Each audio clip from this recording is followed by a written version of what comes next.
প্রিয় শিক্ষার্থী বন্ধুরা, কেমন আছো তোমরা? আশা করি সবাই ভালো আছো। আজকে আমরা একটা গুরুত্বপূর্ণ সম্পাদ্য অঙ্কন করে দেখাবো।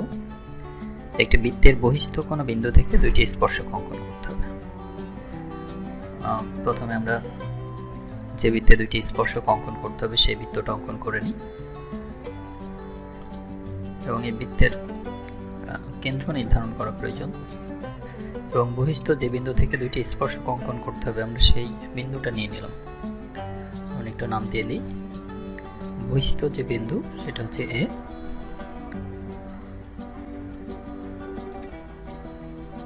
এবং এই বৃত্তের কেন্দ্র যেটা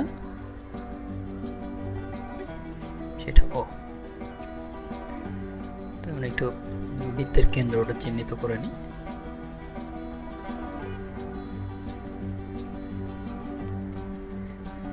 লাল এই বিন্দুটা হচ্ছে বৃত্তের কেন্দ্র। তো এই বৃত্তে দুইটি স্পর্শক অঙ্কন করতে হলে বহিস্থ বিন্দু এবং বৃত্তের কেন্দ্র যোগ করে দিতে হবে।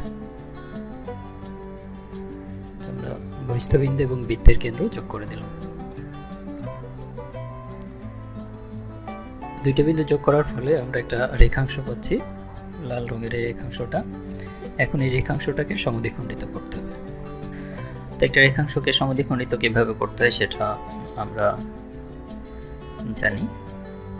এই বিন্দুকে কেন্দ্র করে এ ও এর অর্ধেকের বেশি ব্যাসার্ধ নিয়ে এ বি এর উভয় পাশে দুইটা বৃত্তচাপ, ঠিক একইভাবে ওকে কেন্দ্র করে এ ও এর উভয় পাশে আরো একটা বৃত্তচাপ। এই যে বৃত্তচাপ দুইটা পরস্পর একটা বিন্দুতে ছেদ করবে। এখন আমরা বৃত্তচাপের ছেদ বিন্দু দ্বয় যোগ করে দিই।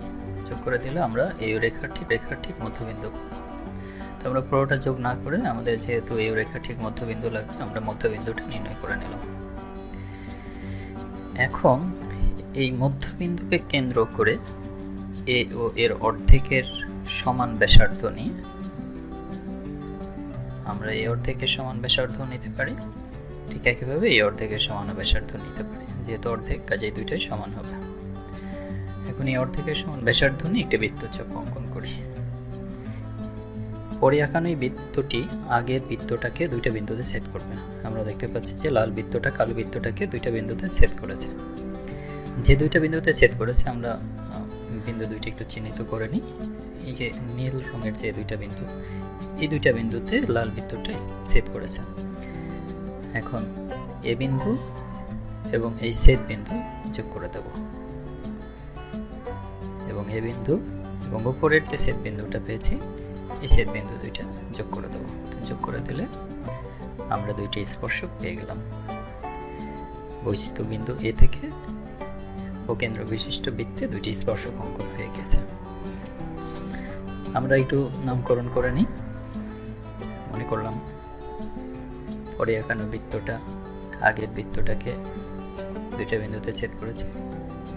যে দুইটা বিন্দুতে ছেদ করেছে সেই দুইটা বিন্দুর আমরা একটু নামকরণ করে দিই।